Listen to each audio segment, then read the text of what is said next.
Could you share the interesting story, which you've referred to a couple of times, of meeting Beth Wilkinson? When do you go out on the first date? During the Oklahoma City trial?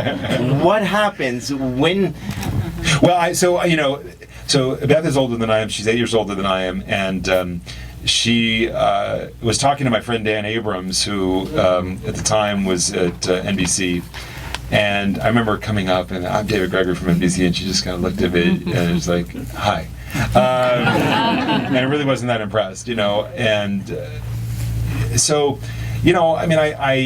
I write in the book about setting up this dinner where the other prosecutors were and a couple of journalists, and I had her seated next to me and a glass of champagne and the whole thing, and then she found out how old I was, and at the time I was 26, and she just laughed in my face.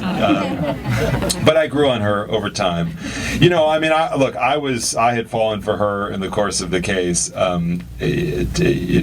She really hadn't quite fallen for me. She had other things to think about.